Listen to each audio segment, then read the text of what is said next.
سلام دوستان، وقتتون بخیر باشه. من سعید هستم و داخل این قسمت قراره بریم ببینیم که فیلتر شکن ها چطوری کار میکنن، VPN ها چطوری کار میکنن و در کل مردم دنیا چطور به اینترنت آزاد دسترسی پیدا میکنن. خب بریم کار رو شروع بکنیم و توضیح بدیم که داستان از چه قراره. اول از هر چیز یادآوری بکنم که اینترنت چیه. گفتیم که اینترنت یه شبکه‌ایه بسیار بزرگ که از شبکه‌های کوچیک طراحی شده و وقتی که این شبکه‌های کوچیک میلیاردها کامپیوتر رو به هم دیگه متصل میکنن، ما یک شبکه بزرگ درست میکنیم که بهش میگیم اینترنت. و در دنیای اینترنت کشورها به هم دیگه متصل هستن، شهرها به هم دیگه متصل هستن و یک ارتباط میتونه از یک کشور به یک کشور دیگه اتفاق بیفته. یعنی شما داخل خونه خودتون سیستمتون رو روشن میکنید، میتونید با یک کامپیوتر دیگه یه جای دنیا صحبت بکنید. بعد اومدیم اشاره کردیم گفتیم که وقتی که ما داریم میگیم شبکه اینترنت یک متولی نداره، یعنی اینه که شبکه های اون کوچیکی که به هم دیگه متصل شدن و اینترنت رو درست کردن یه متولی به هر حال دارن. درسته کل اینترنت یک متولی نداره، ولی مثلا در سطح کشورها نگاه بکنیم، کشورها به طور حالا خصوصی یا به طور دولتی یا به طور ترکیبی از این دو حالت دارن شبکه خودشون رو داخل کشور مدیریت میکنن. دوباره بیایم پایینتر، مثلا داخل هر ایالت، داخل هر استان داره این اتفاق میفته. بیایم پایینتر، داخل هر شهر داره این اتفاق میفته. داخل هر ISP داره این اتفاق میفته. داخل هر موبایل پرووایدر داره این اتفاق میفته. پس این شبکه اگر ما بیایم حالا اون مرزش رو بخوایم تقسیم بکنیم، بهتره بگیم مثلا کشورها میان و مدیریت شبکه داخلی خودشون رو به عهده میگیرن و از اونجا به پایین مدیریت میکنن و از اونجا به پایین اون قوانین حاکمیتی خودشون رو روی اون شبکه لحاظ میکنن. بعد اومدیم توضیح دادیم که چطوری فیلتر اتفاق میفته و چطوری اینترنت رو قطع میکنن و به عبارتی بهتره که بگیم چطوری شبکه و اینترنت رو محدود میکنن. گفتیم که قطع کامل وجود نداره، یعنی اینجوری نیست که یه دکمه بزنیم قطع بشه. و وقتی میایم میگیم از محدودیت، اینی که چطوری محدود میشه شبکه اینترنت، روش‌های متعددی داره. بیش از 20 روش وجود داره برای اینی که بتونیم اینترنت رو محدود بکنیم. و گفتیم که هر شبکه‌ای که شما باهاش سر و کار دارید، مثلا از خونه خودتون گرفته، میتونید یه سری محدودیت رو روی کامپیوتر خودتون لحاظ کنید، یه سری محدودیت رو روی روتر خودتون لحاظ کنید، توی خونه اون مودم ADSL که دارید لحاظ کنید. یه سری محدودیت میتونه در سطح ISP اتفاق بیفته، یه سری محدودیت میتونه در مثلا یک نقطه بالاتر، مثلا در سطح شهر اتفاق بیفته که اتصالات شهری برقرار میشه، در سطح استان و در سطح کشور و در سطح اون گلوبال گیتوی هایی که در لبه کشورها وجود داره. و نکته مهمی که اینجا هست اینه که هر شبکه‌ای که داریم، یعنی مثلا ISP که من ازش استفاده میکنم، ممکنه یک سری محدودیت ها رو برای ایجاد حالا اون حس قطعی اینترنت ایجاد کنه. یا ISP دیگه یه کار دیگه بکنه. اینترنت پرووایدر هایی که توسط شبکه‌های موبایل دارن کار میکنن، ممکنه که اون موبایل پرووایدرها یه سری محدودیت ها رو بذارن، یه تعداد دیگه شون یه سری محدودیت دیگه بذارن. یعنی اینجوری نیست که همه از یک قانون و از یک مکانیزم و تکنیک استفاده بکنن. ممکنه که هر کس در اون لایه شبکه خودش نسبت به تجهیزاتی که داره و نسبت به اون نیازی که وجود داره یک سری محدودیت ها رو اعمال بکنه. که اومدیم محدودیت ها رو هم مثال زدیم. حالا داستان اینجاست که زمانی که من میخوام بیام به عنوان مثال یه سایت مثلا گوگل رو باز کنم، روی کامپیوترم میخوام یه سایت مثل گوگل رو باز کنم.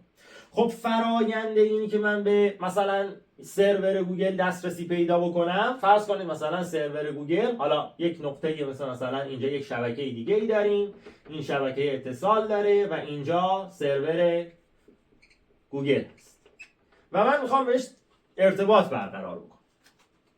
وقتی که این سرور گوگل خارج از کشور هست یا حالا هر جایی داخل شبکه وجود داره، وقتی من درخواست گوگل رو ارسال میکنم، میگم من میخوام به سرور گوگل دسترسی پیدا کنم، خب مسیر حرکت دیتای من اینه که از کامپیوترم خارج میشه، میره توی روترم و اینجا تصمیم گیری میکنه که از کجا نزدیکتره. خب از اینجا مثلا نزدیکتره تا میاد دیتای من حرکت میکنه و به سمت گوگل میره و مجددا هم دیتا از همین مسیر میتونه برگرده و برسه به کامپیوترم.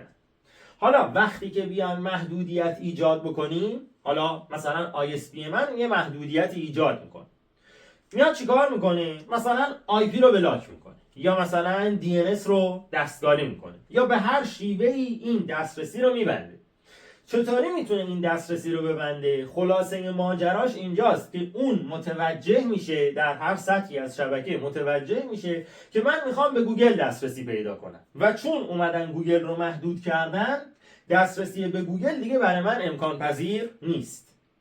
و وقتی که من نتونم گوگل رو باز بکنم یا هزاران سایت دیگر رو باز بکنم چون محدودیت لحاظ شده، انگار اینه که اینترنت قطع شد. پس من میتونم بیام چیکار کنم؟ بیام یک راهکارهایی رو استفاده بکنم که ISP من، اینترنتی که من دارم ازش استفاده میکنم یا اون شبکه‌ای که من داخلش هستم، متوجه نشه من دارم چیکار میکنم.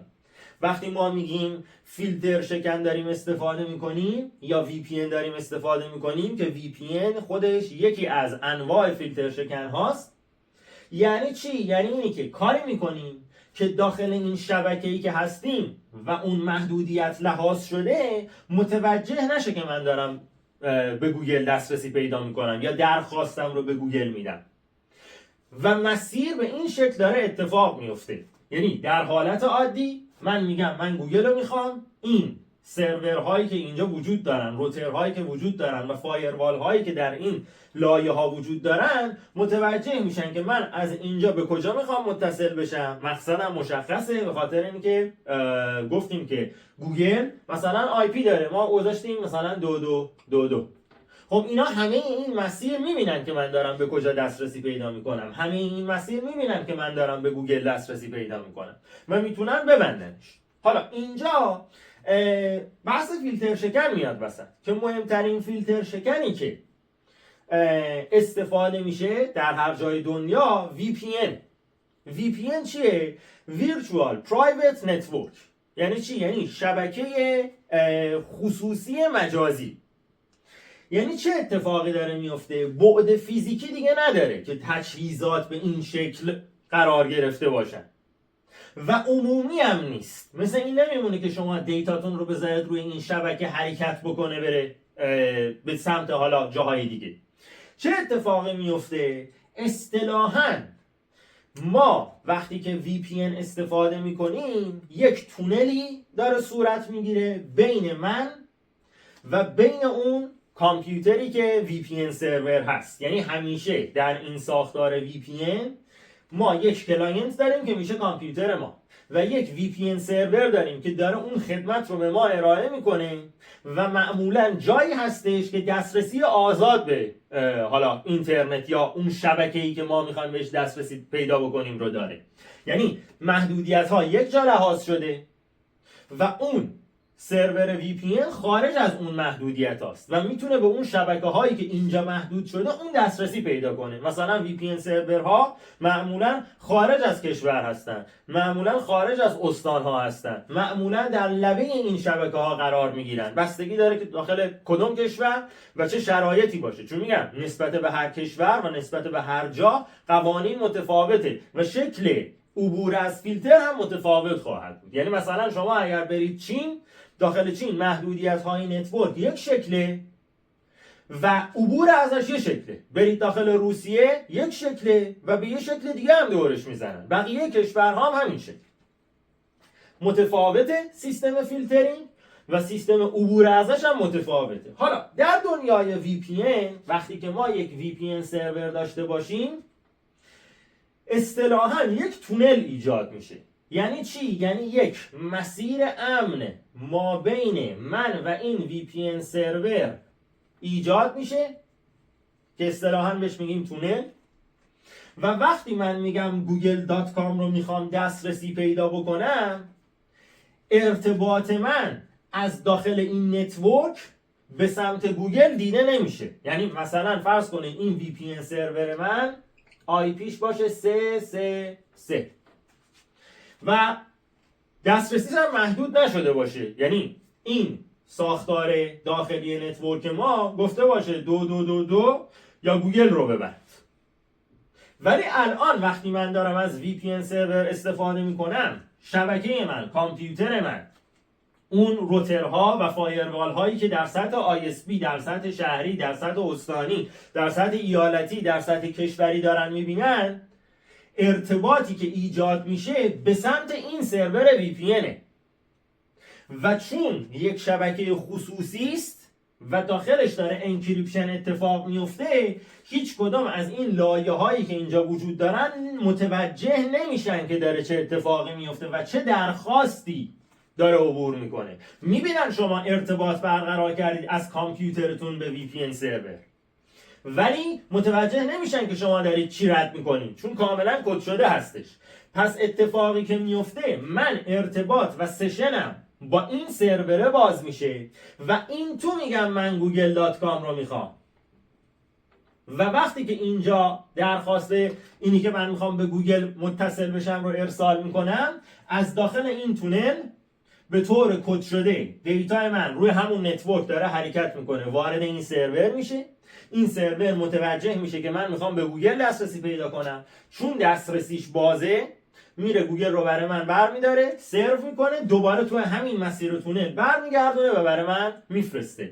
یعنی اون لایه های نتورکی که اینجا وجود داره، من دارن محدودیت رو اعمال میکنن، چه اتفاقی میفته؟ نمیبینن که من دارم به گوگل دسترسی پیدا میکنم، فقط میبینن داره یک دیتای بین این کامپیوتر و این سروره عبور پیدا میکنه و چون این سرور محدود نشده، حالا به هر شکلی نمیتونه متوجه بشه که من دارم به گوگل وصل میشم و چون محدودیتم روی این سرور نبود، هیچ مشکلی ایجاد نمیشه و من میتونم به اون سایت گوگل یا حالا هر سایت دیگه‌ای که اونجا داخل این سیستم محدود شده، داخل این شبکه محدود شده ولی از این سمت محدود نیست و خود اینم محدود نیست، دسترسی پیدا کنه. حالا چه VPN هایی وجود داره؟ این قسمت برای بیشتر اطلاعات شخصی براتون میگم، به خاطر اینکه هر کدوم اینا جزئیات تخصصی پشتشون داره. ولی اگر بخوایم بدونیم، مثلا شما ممکنه شنیده باشید میگن سرور اوپن VPN، سرور مثلا وایرگارد، مثلا L2TP، شبکه مثلا PPTP، مثلا IPsec داریم. اینا انواع تکنولوژی های VPN هستن که ابزارهای متفاوتی هم دارن و پروتکل های متفاوتی هم دارن. برای همین هم هستن که تولز های مختلفی اومدن و دلیلش چیه؟ به خاطر اینکه همونطور که گفتم ممکنه یک ISP یا یک پرووایدر موبایل یکی از اینا رو فیلتر کرده باشه یا چند تاشو فیلتر کرده باشه یا ممکنه همشو فیلتر کرده باشه. بستگی به تجهیزات فیلترینگ هر لایه داره و به اینی که به چی دسترسی دارن و چطوری میتونن فیلتر بکنن و اینا به منظورهای مختلف درست شدن که بیان شبکه امن ایجاد کنن. هیچ کدوم از این تکنولوژی‌ها برای عبور از فیلتر طراحی نشدن در مرحله اول. در مرحله اول این ساختارها و این تکنولوژی‌ها طراحی شدن که بیان شبکه خصوصی درست بکنن. یعنی فرض کنید شما یک سازمانی دارید، این جهانی، داخل کشورهای مختلف شما ساختمون دارید، بعد میخواید این ساختمون‌ها رو به همدیگه متصل بکنید به طوری که دیتاتون هم امن باشه. یعنی ساختمون‌های مختلف که داخل کشورهای مختلف هستند میخوان اینا داخل یک نتورک قرار بگیرن، با همدیگه ارتباط داشته باشن، ولی نمیخواد این ارتباط روی بستر اینترنت به طور عمومی رد و بدل بشه. اینجاست که از VPN استفاده میکنن سازمان‌ها. یعنی سازمان‌های بزرگ، شرکت‌های بزرگی که در دنیا دارن کار میکنن، ارتباطشون روی بستر اینترنت ولی درون ساختار VPN داره صورت میگیره. چرا؟ به خاطر اینکه اون وسط کسی متوجه نشه چه دیتایی داره رد و بدل میشه و بتونه اون شبکه رو امن نگه داره براشون. ولی یکی از خاصیتایی که VPN داره اینی که میتونه به عنوان فیلتر شکن برای رفع این محدودیت ها هم ازش استفاده بشه. پس وقتی ما میگیم VPN کار اصلیش عبور از فیلتر نیست، ولی از این کارم میتونه پشتیبانی بکنه. چرا؟ چون دارید شما یک شبکه امن درست میکنید و اون شبکه امنه دیتای اصلی شما رو داخلش قرار میده و بعد چون اون سرور که در حالا یک قسمت دیگه بیرون اون شبکه محدود هست میتونه به اینترنت و به بقیه شبکه‌ها دسترسی پیدا کنه، شما میتونید به این ساختار عبور از فیلتر دسترسی پیدا کنید. حالا چه تکنولوژی‌های دیگه‌ای به جز VPN هستند؟ خیلی تکنولوژی‌های دیگه هستند. پس یکی از ساختارهایی که میتونه عبور از فیلتر انجام بده VPNه، ولی گفتم که طراحی برای عبور از فیلتر نشده. یک سری تکنولوژی‌ها هستن در دنیا که توسط مثلا مهندسای چینی، روسی یا بقیه کشورها طراحی شدن و دلیلش هم اینه که عموماً تکنولوژی‌های فیلتر کردن مال این کشوراست و عموماً تکنولوژی‌ها چینی هستن که دارن توی دنیا استفاده میشن.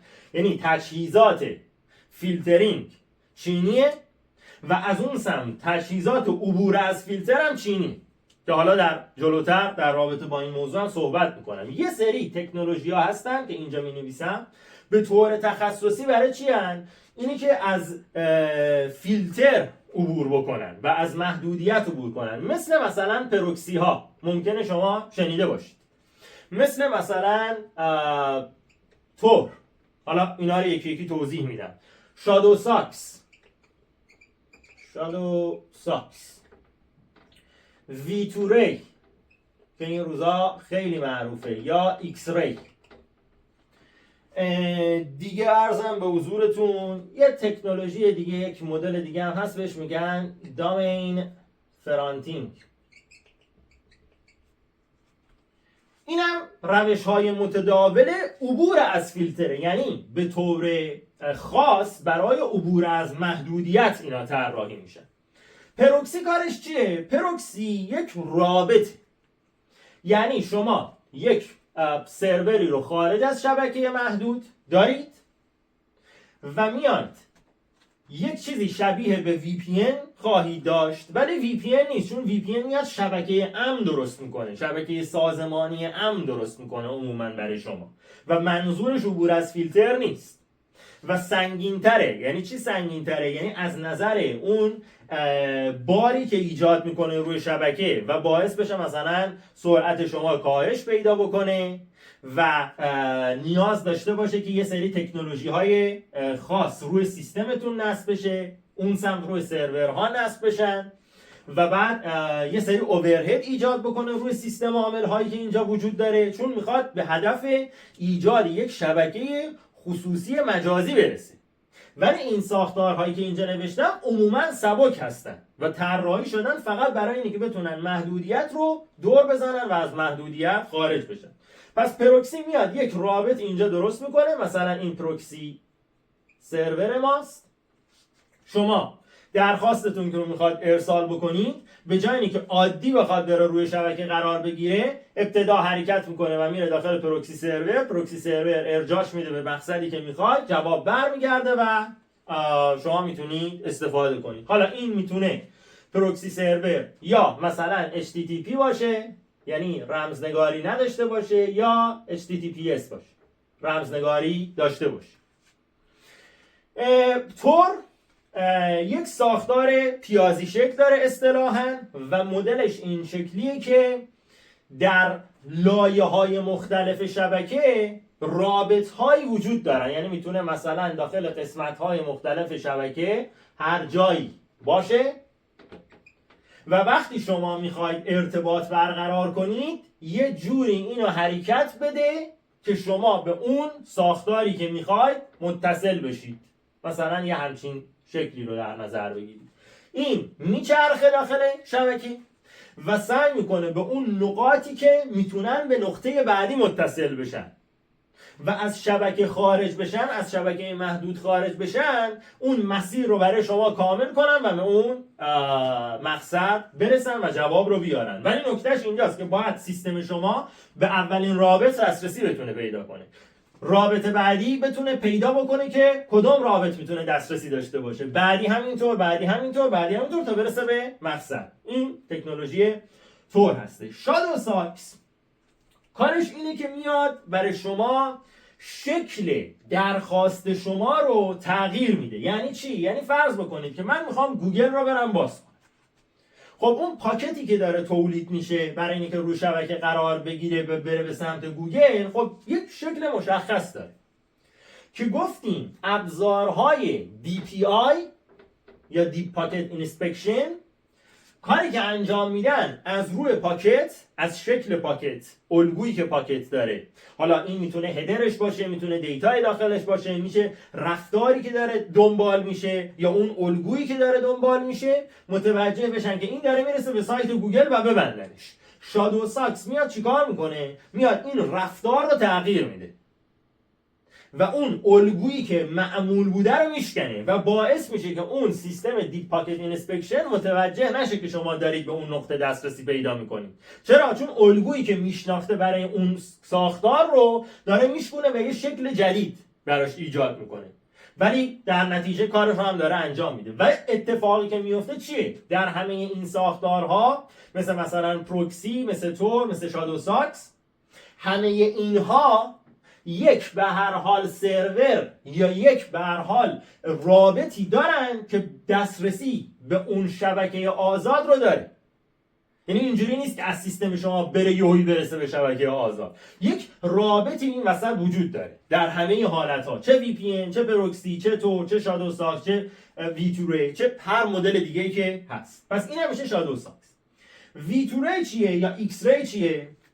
ویتوری یا ایکس ری که شاید خیلی این روزا پر مصرف شده باشه، یک ساختاریه که دوباره مجدداً شما فرض کنید در شبکه آزاد یک پروکسیه یا بهتره بگم که پروتکل ویتوری رو راه اندازی میکنید و ویتوری کاری که برای شما انجام میده، میاد و پاکت شما رو شبیه به یک پاکت معمولی HTTP میکنه. یعنی برای شما یک شکلی رو درست میکنه که انگار دارید با یک سایت معمولی HTTP صحبت میکنید و هیچ چیز خاصی هم اون وسط رد و بدل نمیشه، هرچند که داره اون چیزهای خاص اون وسط رد و بدل میشه.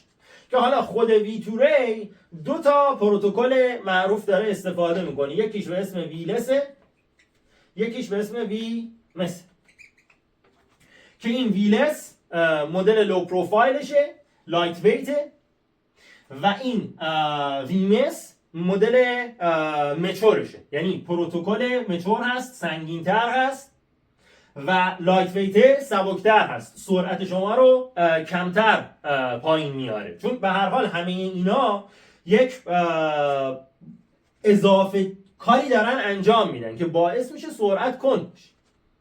حالا نسبت به اینی که شرایط چی باشه، شما پروتکل رو میاید عوض میکنید. در نهایت دامین فرانتینگ رو داریم اینجا که یعنی چی؟ یعنی اینی که شما داخل یه شبکه هستی، گفتن آقا گوگل محدوده.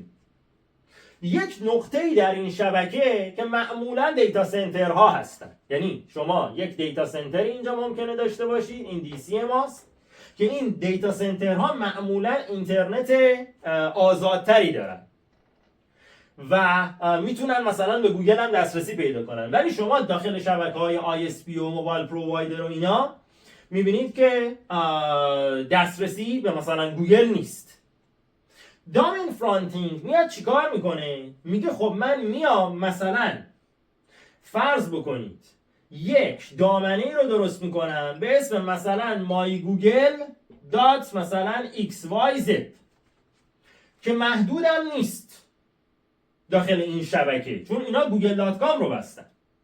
این mygoogle.xyz رو درست میکنن و میان هاستش میکنن داخل دیتا سنتری که دسترسی به گوگل داره و اصطلاحاً دامین فرانتینگ اتفاق میفته. یعنی وقتی شما mygoogle.xyz رو میزنید، درخواست شما میره توی این سرور، این متوجه میشه که این فرانت این دامنه google.com بوده، از اون ور چون دسترسی داشته به google.com میتونه بره و google.com رو برای شما سرو بکنه و جواب رو برگردونه بیاره. اینم یه حالت بعدیه که میتونه اتفاق بیفته. خب یه مروری برگردم به اینه که چطور فیلتر اتفاق میافتاد و روش‌های فیلترینگ. قبلا اشاره کردم، ویدیوش کامل هست، میتونید برید روی یوتیوب نگاه بکنید.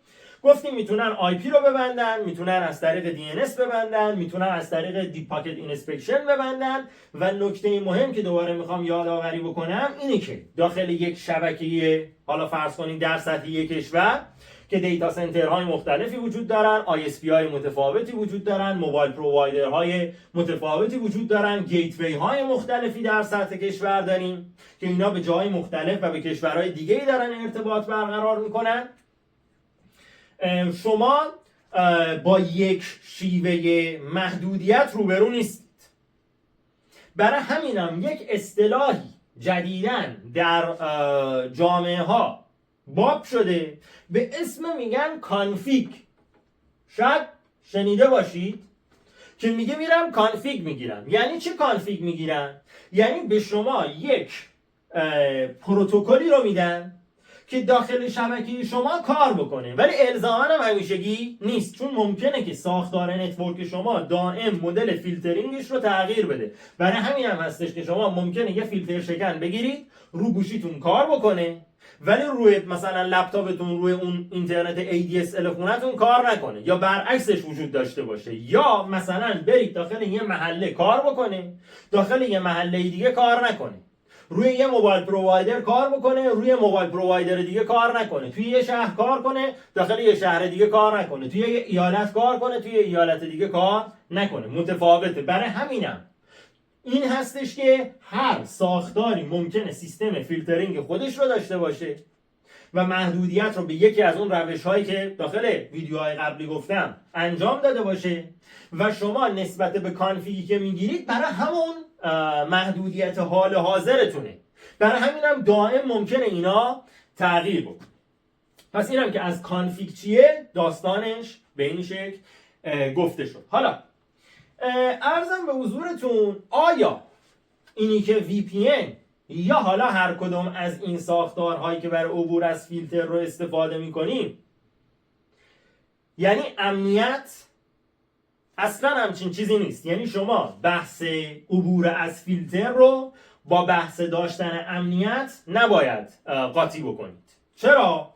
به خاطر اینکه وقتی ما داریم از هر کدوم از این ساختارهای حالا عبور از فیلتر استفاده میکنیم، یعنی داریم اون اطمینان خودمون رو حرکت میدیم یا اصطلاحاً شیفت میکنیم از ISP و پرووایدرمون به اون کسی که داره اون زیرساخت عبور از فیلتر رو بهمون ارائه میکنه. یعنی چی؟ یعنی شما وقتی معمولی دارید کارتون رو انجام میدید و VPN سرور یا حالا هیچ کدوم از این ساختارهای عبور از فیلتر در کار نیست، داره دیتاتون توی اون شبکه حرکت میکنه، ISP میبینتش، شما با ISP اطمینان دارید، حرکت میکنه به بعدی و در شبکه قرار میگیره و خارج میشه و بعدم جواب برمیگرده. ولی وقتی که میایید از این ساختارها استفاده میکنید، یعنی اینی که شما به این ISP در بحث امنیتش دارم صحبت میکنم، اینی که اینا میبندن اونا باز میکنن و اینا رو فعلا کاری ندارم. در بحث امنیت اطلاعات شما، دیتا سکیوریتیتون، یعنی که دارید تراست رو شیفت میکنید به اون سروری که خارج از اون شبکه هستش. چرا؟ چون ارتباط شما از این نقطه تا این نقطه امن هست و داره روی این شبکه حرکت میکنه، ولی انکریپت داره میشه. پس دیگه ISP شما در سطح شهری و نمیدونم ایالتی و اینجور چیزا نمیتونن ببینن. ولی وقتی که دیتای شما رسید به این سرور VPN یا رسید به هر کدوم از این ساختارهایی که اون سمتش اون نودش وجود داره، اونجا باید باز بشه، از کد در بیاد، اون میبینه شما داری چی کار میکنی و چون میبینه و متوجه میشه، مثلا میخوای گوگل رو باز کنی، میره گوگل رو باز میکنه، جوابشو برمیگردونه، دوباره کد میکنه بهتون میده. پس ما باید بگیم که اینجا مینویسم فقط برای VPN نیست، VPN مساوی با سکیوریتی نیست. این رو حتما دقت داشته باشید. یعنی اینجوری نیست که شما یه VPN بگیری کار تمام بشه بدونی امنم هستی. شما در دو لایه وقتی که دارید از ساختارهای عبور از فیلتر استفاده میکنید، در دو لایه دارید اطمینان رو جابجا میکنید، شیفت میدید به سمت اون پرووایدر عبور از فیلتر. یک در سطح اپلیکیشن و یک در سطح چی؟ نتورک. یعنی چی؟ این دوتا. شما وقتی که یه اپلیکیشن یعنی میخواید از این فیلتر عبور بکنید، وقتی میرید سراغ یک پرووایدری که داره به شما فیلتر شکن میفروشه، میگه این اپلیکیشن رو اول نصب بکن روی گوشی، روی یا مثلا تبلتت یا روی موبایلت یا روی پی سیت یا هر چیزی که دارید، روی کامپیوتری که دارید. پس اولین نقطه اپلیکیشنه که چون اپلیکیشن داره روی کامپیوتر شما نصب میشه، یعنی اینکه شما دارید اطمینان میکنید که اون اپلیکیشن رو اجرا بکنید. و وقتی اپلیکیشن رو گوشیتون اجرا میکنید، رو کامپیوترتون اجرا میکنید، خب اون میتونه به محتوا و اطلاعات دستگاهتون دسترسی پیدا کنه. پس این اولین نقطه شکننده داستانه. دومین نقطه شکننده داستان که میتونه باشه نتورکی، یعنی دیتای شما کد شده هست، به سمت اون سرور ارسال میشه، ولی اونجا باز میشه و اونا دسترسی دارن. شما وقتی دارید از نتورک معمولی استفاده میکنید، اپلیکیشن خاصی نصب نمیکنید، یعنی نیازی نیست که روی سیستمتون چیزی نصب کنید. از نظر امنیتی خیلی بهتره، به خاطر اینکه اپلیکیشنی نیست که این اپلیکیشن ممکن باشه مشکل امنیتی ایجاد بکنه یا اطلاعات شما رو بخواد برداره. ولی روی نتورک میتونن ببینن شما رو. ولی وقتی میاد سراغ فیلتر شکن و هر کدوم از این ابزارها رو نصب میکنید، اگر که از جای درست این ابزارها نصب نشه و ابزارهای دستکاری شده به شما ارائه بشه و اونا رو نصب بکنید روی دیوایستون، در سطح دیتایی هم که تو دیوایستون هستن شما دچار مشکل امنیتی خواهید شد. و در قسمت نتورک هم چون دیتاتون داره میرسه به اون قسمت، شما مشکل امنیتی رو میتونید داشته باشید. و اما قسمت بعدی این که بیان ببینیم که چرا اصلا این ساختارها وجود داره و برگردم به اون قسمتی که گفتم. این دیوایس ها که میان فیلتر میکنن عموما چینی هستن و این حالا تکنولوژی های عبور از فیلتر، وی پی ان رو کار ندارم چون وی پی ان اصلا منظورش چیز دیگه ایه، ولی این ساختارهای عبور از فیلتر اینا هم چینی هستن. یعنی میتونم اینجوری بهتون بگم که یک بازی موش و گربه داره بین کنترل و آزادی در دنیا اتفاق میفته که حالا چون کشور چین از نظر اقتصادی و از نظر تکنولوژی تولید کننده خیلی از دیوایس ها هستش، مخصوصا تو حوزه تک و کامپیوتر تولید کننده خیلی از دیوایس ها هستش و خودش هم بیشترین محدودیت رو داره، هم خودش تولید کننده است و هم خودش توزیع کننده ساختارهای عبور از فیلتر. یعنی هم فیلتر کننده رو میاد تولید میکنه، هم عبور از فیلتر رو داره تولید میکنه و این یه بازار بسیار بسیار بزرگی داره. یعنی شما داخل هر ساختاری قرار میگیرید، یک سری سازمان ها هستن که دائم دارن پروپوزال میدن برای اینکه چطوری بهتر فیلتر بکنیم، چطوری هوشمندانه تر فیلتر بکنیم، چطوری بیایم بیشتر فیلتر بکنیم. و این پروپوزال ها رو معمولا حالا میگیم به طور خصوصی یا به طور دولتی ازش استقبال میکنن کشورها که چطوری فیلتر بکنیم. از اون سمت یه سریا که حالا میتونه باز دولتی باشه، میتونه خصوصی باشه، میتونه ترکیبی از اینا باشه، میان اون مکانیزم ها و تکنولوژی های عبور از فیلتر رو ارائه میکنن. یعنی دو تا پروپوزال انگار میاد روی میز که این دو تا پروپوزال در دنیا داره ایجاد کسب و کار میکنه، کسب و کار فیلتر کردن و کسب و کار عبور از فیلتر که در بعضی از کشورها رقم‌های بسیار هجومی داره که این قسمت داستان رو هم باید در نظر بگیریم. یعنی خود این ساختار علاوه بر بحث تکنولوژی، یک بحث تجاری هم پشت این سیستم فیلتر و عبور از فیلتر وجود داره. موفق باشید.